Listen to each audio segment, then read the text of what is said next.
Hey, I'd like to welcome you to another episode of Mission Matters. My name is Adam Torres. You can follow me on Instagram at Ask Adam Torres. And if you'd like to apply to be a guest on the show, just head on over to missionmatters.com and click on Be Our Guest to apply. All right, so did I have Mike McConville on the line, and he is founder and CEO at M2C Digital. Mike, welcome to the show. Thanks a lot, Adam. Appreciate it. Great to be here today. All right, Mike. So we have a big topic today, and I have a funny story to share. So we'll talk about domains, the importance of domains. We're talking, to your startup founders out there, your VCs. We're talking to a lot of people, even the person that's out there right now thinking about making an investment in a domain, and they're thinking, should I do it by myself, or should I think about like being a little bit more methodical behind that decision and what that looks like. So we'll talk about all of that, and we're going to do a real nice deep dive into what Mike is doing over at M2C. But just to get us kicked off, Mike, so I'd like to start with our signature question. So Mike, we at Mission Matters, we amplify stories for entrepreneurs, executives, and experts. So that's our mission here. Mike, what mission matters to you? So my mission, Adam, is trying to level the playing field for individuals that are the founders, the startups, the small business owners, leveling the playing field between them acquiring the domain that they need for their business and the investors who have been doing this since the early 90s, and just making it a fair situation, because it's definitely stacked against them is the best way to describe it. That's awesome. And love bringing on mission-based entrepreneurs and executives on the line. So great to have you here today. And I guess just to get us kicked off, so like what got you on this path? So tell us about the Mike before you got into your current mission of M2C Digital. Like, how'd you get to this point? Yeah, sure. That makes sense. So I've been an entrepreneur for the last couple of decades, and have a background in sales and have a background in medicine. I was in physical therapy for a while, but ultimately, once I started working for myself, even though I'm the worst boss that I could possibly work for, I just can't stop doing it. Had a number of different businesses, and in 2009, started a successful business with one of my friends. We actually made it to the Inc. 5000. We were in the top 500. And unfortunately, we had a hyphenated domain for our business.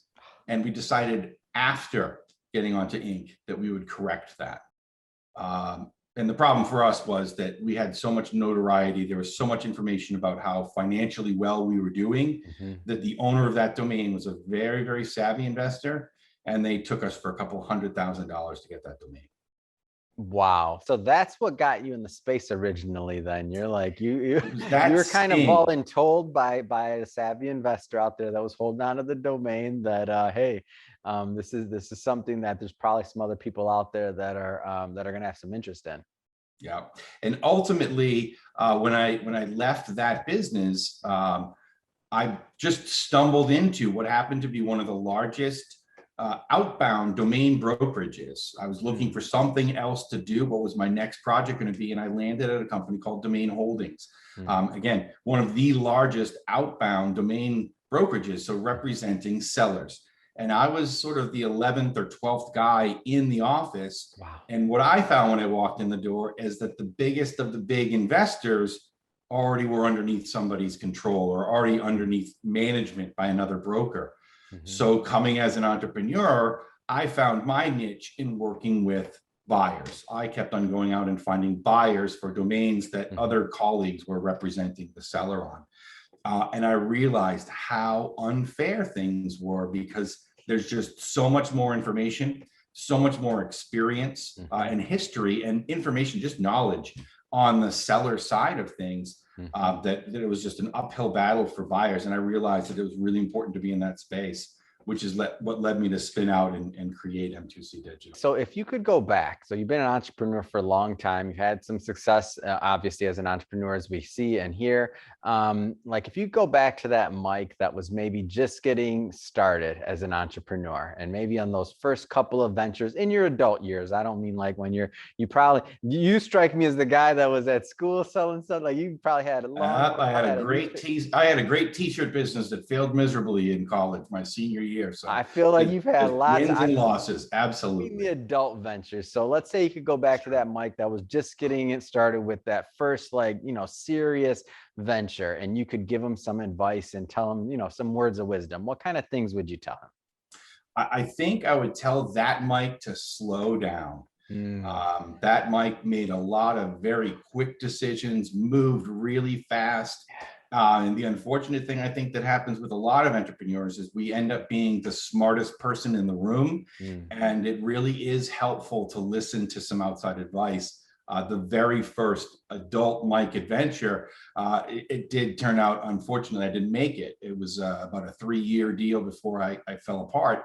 And just didn't have the financial backing to be able to make it. And Mhm. ultimately, along the way of making those early decisions, I had been advised that I was making some mistakes. And looking back at it, I really should have been more open to listening to some other suggestions. I think it probably would have changed the course of that business. Yeah. But ultimately, that failure is what leverages you to do things differently in the future. So I don't look back on any of those bad outcomes Yeah.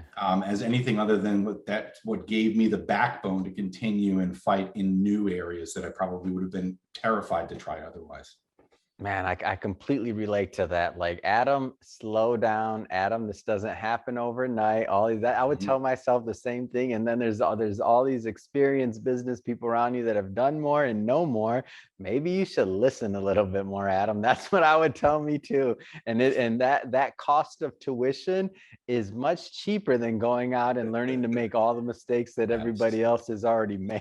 Would you agree? No, absolutely. That's very true. You expend a lot of personal capital and you expend a lot of personal credit, and you put yourself in a lesser position to take some bigger risks next time around. But absolutely, it's the speed that you want everything to happen. Whether this patience is a virtue, I'm not sure that I have it, but at least I should have tried a little harder to have some of that patience. So we're going to get into M2C 100%. I want to talk very specifically about the services you're offering and how you're helping your clients, and also the demographic that you serve primarily. But maybe it'd be helpful just to give us a little bit more of just an education piece of, or an overview of the domain history, because I feel like most people, myself included, when I first got into buying a domain or something else, I just go on a particular provider, I type it in. If it's available, I buy it. It's $1.99, it's something, it's whatever. And that's how you're starting the business. That's what you're doing. Like, that's my experience with my first couple.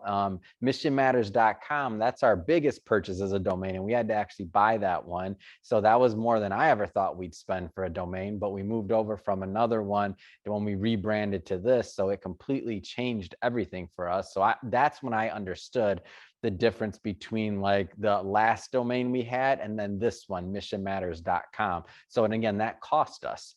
So that's when I understood the importance. But if somebody's watching this and they're a startup founder, or even, some VCs that don't specialize on this part of it, on the branding side or some of that part of it, then they may not know the importance or the landscape. So maybe tell us a little bit more about the overall landscape. Yeah, I think, Adam, I think your experience is exactly what sort of every entrepreneur and every business founder's experience is. Yeah. I've got a great idea. I'm going to get the best available domain that's out there for me because I really don't know if this is going to be successful or not. So that piece of it isn't as important as the idea or the product and moving that forward. And it isn't until you reach a certain point of success, you reach a certain level where you're now being looked at by either the public as consumers of you, or maybe as businesses as consumers of you, and then specifically as venture investors viewing you. Do you have it together or not? And not being on the ideal domain for your brand is one of those flags that maybe you're not either serious or you don't have it together. And so there is sort of an image that the way that people on the outside look at you, they can tell a lot about it. If your brand is Mission Matters and you were the Mission Matters tuesdayafternoons.com, Yeah. it's not as believable as the brand that you operate matching exactly your domain. And then there's some other mistakes that people make as well with their domains. It's an email address, right? It's not only the face of your brand, but it's an email address. And the horror stories that we've encountered since we founded our company of errant emails, right? You lost an email.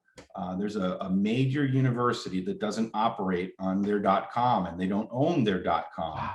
Wow. And the individual that did own it did a study for 30 days about what happens with the emails. And you're talking about thousands and thousands of emails. Wow. And a solid 40% or so of the emails weren't spam. They were real serious things, including an invitation from a sheik in the Arab Peninsula, wow, inviting them to come to an education seminar. And they basically infuriated a sheik. So there's a lot of negative things that can happen because you don't realize what's being lost with that. If I tell you my brand is Mission Matters, I don't remember everything. I remember your name is Adam, and I remember your brand is Mission Matters. And I go to the internet and I go missionmatters.com, and you're there. Great. If you're not, that might be a problem. And maybe I don't pursue, and maybe I don't use search to find you. And so there's some real problems that businesses can get into with that, for sure. I like your example of using us. I definitely love the university example and tying in email. Maybe I know some people may hear those and be like, yeah, but I'm not a media brand, or yeah, but I'm not a university. So let's bring it down a little bit more to maybe some of the things you've seen for just your, either your brick and mortar or your service business. Like, let's bring it more to that level so people can know that. So not just those major organizations like that, but even the individuals that are running an app on just an app. Well, there's a reason that apps operate on the best possible version of their domain. It's because people do encounter them that way. And people do find greater believability in that. The corner store that operates on their brand name has much more credibility than if they don't. And it's just about seriousness. If you're serious about your brand, then you're going to be serious about things like your logo. You're going to be serious about a number of other things that you do. And your domain is one of those business card moments where I can look down and say, are you serious, or are you kind of just Jimmy skipping by? And you really want to be able to present that serious face, to be able to be believable and to be trustworthy, and basically say, I've got it together. I'm worth doing business with. Fantastic. Yeah. And I get it. And again, I didn't get it until after having to make that purchase and do other things, like to make sure that we had it, because I'm like, that's exactly what we went through. We're like, themissionmatters.com or missionmattersnews.com. Not bad, but it's still not missionmatters.com. I mean, we went through all these different iterations and then we finally like, all right, we just have to buy it. We just have to, because that was our moment of, are we serious with this brand? Like, how is the public going to take this? I'm like, Forbes.com, missionmatters.com. Like, if we want to be on that level one day, and if we want to be recognized as a serious media outlet, how can we not have our domain? Like, that's the bottom line. And for other you're businesses, you're either going to do it today, Adam, or you're going to look at doing it some point in the future. And in almost every single instance, it's going to be more painful. It's going to be more expensive in the future than if you do it earlier. And that's ultimately what it is. The more noise you make, the more that you're out into the internet and you're expanding your business and your brand, that's when the price starts creeping up on things. It's the nature of the way that this is done. That's awesome. You just remind me of an interview I did the other day with the dentist talking about preventive health. It's like, it's going to hurt more later. You just come in now. I'm thinking to myself, you just brought that to my mind. I'm like, man, you're right, Mike. It did hurt more. Like, but if we didn't do it then, when we didn't have, 5,000 episodes out there, all this content, all these other things, if we didn't do it then, who knows? Right? It might have been out of our reach as a company. We're not a huge company. It might have been out of our reach at that point to even be able to purchase it if we hadn't made that decision pretty early on in our company. Yeah, you're absolutely right. That's the scariest part of it. So, Mike, let's get into M2C. So, obviously, you're an expert in your field and domain. I mean, you've been doing this a long time. So, tell us a little bit more about the company overall. Sure. So M2C Digital, our primary objective is finding businesses and organizations Mm-hmm. that need to upgrade their brand and need to upgrade their domain to match their brand. We work specifically with a lot of startup organizations. Mm-hmm. And in our ideal situation, we make the relationship with the investors who then understand the importance of this before the investment happens. Mm-hmm. And the big issue that we found, our experience is that basically anything that you're doing to make your brand more noticeable Mm-hmm. is going to increase the price that you're going to pay for a domain. So Yeah. that's key hires that you're making. That's announcements that you're going into a new market. That's attending different conferences and conventions. That's being interviewed, or critically, the announcement of we just received funding. Yeah. And that's the thing that exponentially impacts what happens to the price of the domain.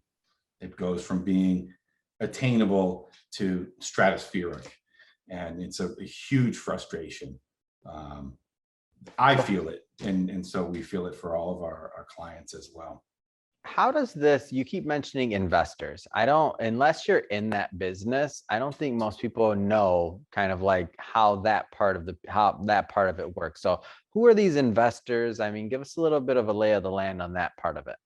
So very interestingly, some of the very first people that recognized that the internet and thus domain names were going to be something Mm-hmm. were the people that recognized that toll-free telephone numbers were going to be a thing. And so go back to the day when you're driving down the highway and there's the billboard that says 1-800-dentist, that says 1-800 whatever, 1-800-lawyer. Mm-hmm. And so there was a group of people that just acquired all these toll-free numbers.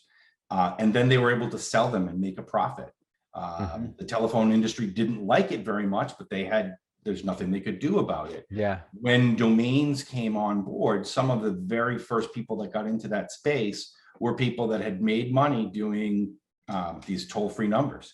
And then beyond that, people that began to see what the future, what this would look like. I mean, it took Mm-hmm. a long time for the internet to become what it is today, Of course. and it will be something else tomorrow. Mm-hmm. But the real visionary people sat down and said, well, let me get every number that I can think of. Mm-hmm. Let me get every color. Let me get every animal. Let me get every location that I can think of. And then they started building computer algorithms that put combinations of colors and animals together. And they put just sort of like, these are ideas that people will have someday in the future. So somebody registered Purple Falcon, for example. purplefalcon.com was registered at some point, and the business Purple Falcon yet may not even exist, but they know that the carrying cost, right? The expense of being in this business, you look at the price of what you pay to purchase and own and hand register a domain, Yeah. and annually what it costs you for Mission Matters to stay renewed. Mm-hmm. It's a very small carrying cost when the opportunity is out there for a sale. A domain that you might hold for 10 years, 20 years could sell for $1 million. Yeah. It's a very small investment, low risk for the high reward. And that's really where the investor comes from. Some of the largest investors, in fact, have consolidated from these very intelligent individuals. Mm-hmm. Now you start seeing consolidation where an enormous organization like GoDaddy buys a portfolio of 100,000 domains that were owned by an individual. And now they become the owner of these domains and control the destiny, because they understand what the future and how much profitability there is in reselling these assets. What an amazing journey. And for somebody to see this, and how obvious when you say this, and of course I didn't know this before this interview, but how obvious after you say it, the people that scooped up the original 800 numbers are like, oh, so this is the next thing. They were just sitting there waiting. And I feel like this type of investor is extremely patient.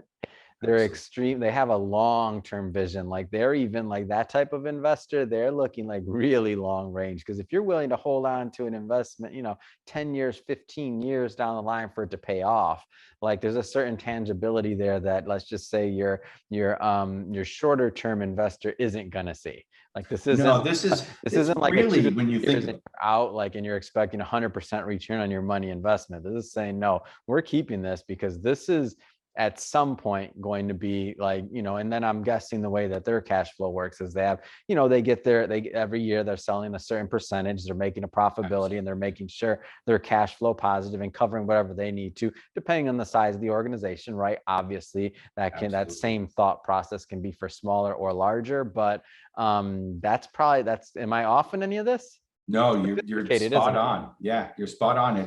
It's all about managing your carrying cost and selling enough that you cover your carrying cost. Mm-hmm. And then they hold out for the hopeful win of, in particular, voice.com sold recently to an organization that wants to be a VoIP, a voice over internet protocol company. And they purchased the domain from an individual for $30 million. So as a seller, you sit back and say, I've spent a couple of $100 and I just made $30 million in profit. It really can be lucrative. Mm-hmm. There's some traps in it, and people do get burned badly and lose a lot of money. But some of those earliest investors that are holding on to names that you would just be like astounded, like that is such an amazing name, they're still holding these, and they're still going to be used at some point in the future. Amazing. So circling back to your clientele and the types of individuals that you work with and the people, and not, I mean, $30 million.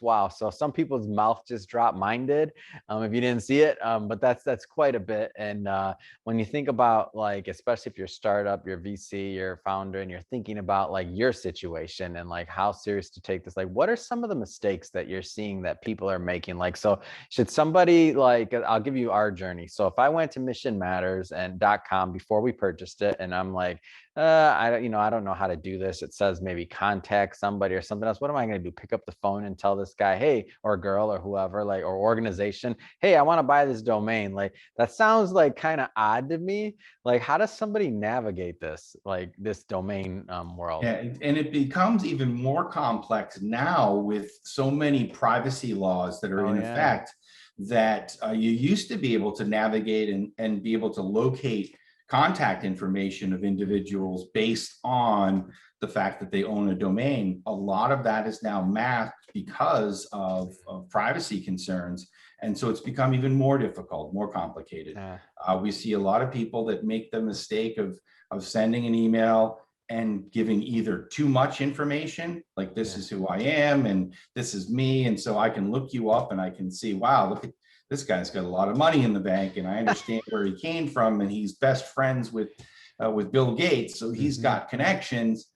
It's the price goes up. The opposite goes through where they come up with a story about how they're just a sophomore in college and they were looking for a domain for their project that's due at the end of the semester. They don't have any money, and it ends up just irritating people, making them mad, because now you're being dishonest, and this is a terrible thing to be doing, right? So they step on their toes in both of those situations. But ultimately, the biggest mistake by far is, it's almost like putting our heads in the sand and we hope that it goes away. We hope that the price of Mission Matters is going to come down. It's not. The only risk you have is that it's going to go up. So we encourage everybody to knowledge, right? Find out, even if you can't do anything about it today, if you know about it, and now you're going to go for a round of seed funding from somebody. On that line item, along with the 3 engineers that you need and the office space that you need and all these 6 or 7 other things, you line item the fact that we're also going to buy our domain, and it's already built into it. Otherwise, you get that round of funding from the outside, the seller sits back and goes, look, they just got $3 million. They're loaded. On your side, as an entrepreneur and a business owner that just got a round of funding, you've given a reason, an excuse, and a use for all of that money. You're not sitting on $3 million free cash. You've got that money is assigned to a specific thing already. So if we get you to line item that in advance, We can even lock up the purchase and make the payment after the money gets into your bank account. So it's all about trying to get ahead of that, the curve. The information that's being used by an investor is information that you're publicizing. So if we can make that purchase before you get too much publicity, we can help keep the cost down. And those savings then can be applied to things that are critical, hires, right? Extending your marketing budget, all these other things that really need to do with your money to be able to drive your business forward, because so many businesses are going to struggle and not make it. And this, we don't want this to be one of the reasons that people, fall off the radar. What does an engagement with M2C look like? So is it like retainer basis? Is it like on performance, like after the deal happens, like a real estate transaction? Like how does an engagement work? Because I know there's some people watching this right now that they've never worked with a domain broker or somebody that helps acquire domains, I should say. I have not. Tell me how that works. So we ask for some exclusivity for a period of time. It's typically about 30 days. And there's a benefit for you and us asking for that exclusivity. If it doesn't look like anybody else is asking for the domain, there's one less reason for the price to be brought up. If you're trying to get a hold of the domain and you've hired me and 5 other brokers and we're all going at the seller at the same time, well, this must be very important, and I crank up the price. So we have a period of exclusivity that we work for you. There's no retainer, there's no cost, there's no fee. The buyers are in control of the entire process. We'll negotiate on their behalf. We provide anonymity for them, which is critical in some instances. We try to create an area where it may not be mission matters. Maybe there's 3 or 4 potential mission matters, and we don't want them to know exactly which one it is, so that they can trigger and target a price. And then we want to try and move quickly. And that's why we say this short period of time within that 30 days that we can find out some information. It's either doable or not. It's either within your budget or it isn't. And if it isn't, then we stop the negotiation. We come back and we talk about a plan. What do we do? Do we make a payment plan? Do we make payment over time kind of situation? Do we stage this for X period in the future where it makes sense? And ultimately, we found long-term relationships in the past 6 months or so. We had clients from 2017, 18, and 2019 that all closed deals this year. And it just took that long for them to be ready to make the purchase. And we're fully prepared to be that relationship kind of a partner and help guide that process. So just get ahead of the investors who really have an upper hand. Man, that makes so much sense. And the other part that makes so much sense about that is that for the investor side, assuming it's a sophisticated investor that owns the domain, like they have that long time span too. So they know you're not going anywhere. They're not going anywhere. They want their price. You want your, and realistically, I mean, like they have to sell a certain amount to meet their cash flow too. So they have expenses too. They're carrying a lot of domains. I'm guessing some of these bigger companies. So they're still, even though it's small, when you multiply that small number by a whole lot, like they have to create cash out of this too at some point. So it's the life cycle seems very appropriate to me. Do you find sometimes there's like we've been talking this whole time about, like, let's say professional investors, right? There's got to be instances where you locate a domain and it's just somebody that just has it, like it's not a professional. It's like me. I'm like my first job out of college, thinking of names, and I'm on a computer board and I'm like, oh, let me buy a bunch of domains. I'm just bored today. And I'm just sitting on them and nobody's really reached out. But maybe I put a passion project on there and I got like my blog and it's me and a friend, and now I'm like, oh no, but I like this domain. Like, what happens when you run into the amateurs, we'll say? Yeah, so there's a couple of different kinds of amateurs out there. There is the amateur that doesn't really know what they have. They just picked up a name and it fell into their hands, or they happen to be the employee whose name was on the registration of a business that fell to the wayside.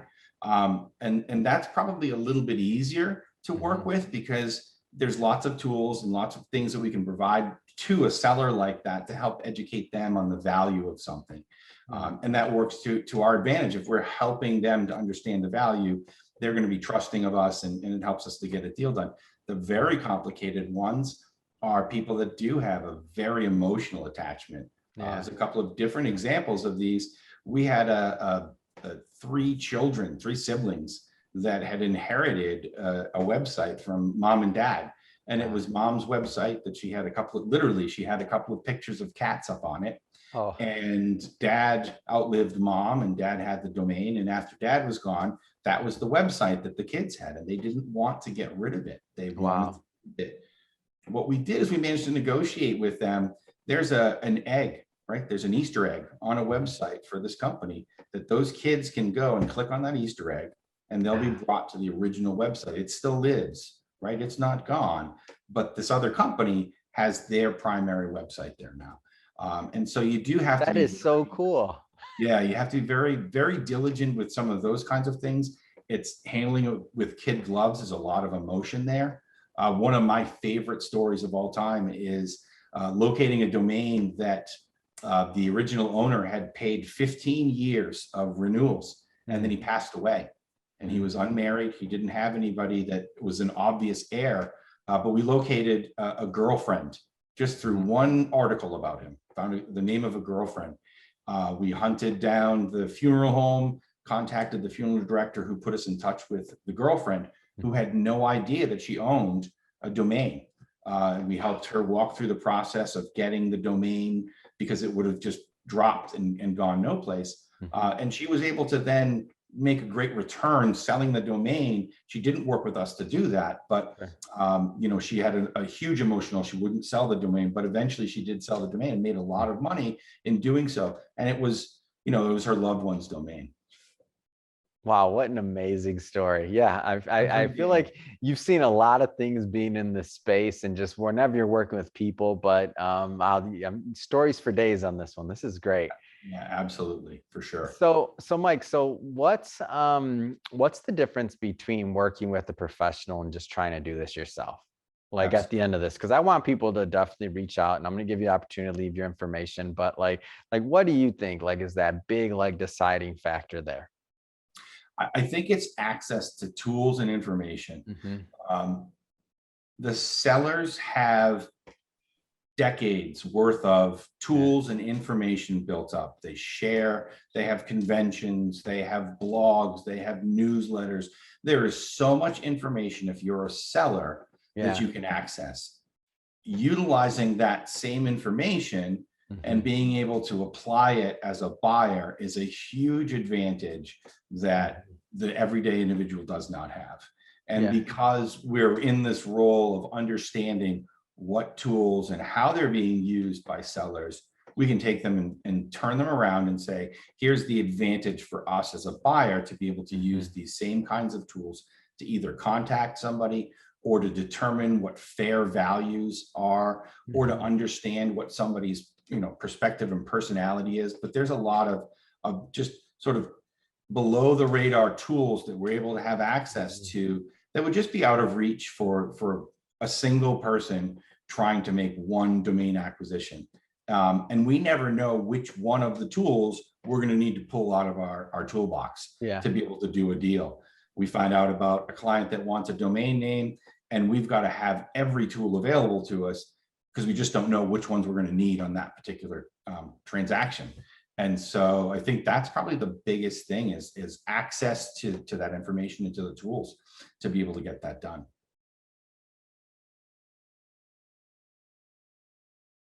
Is critical as well.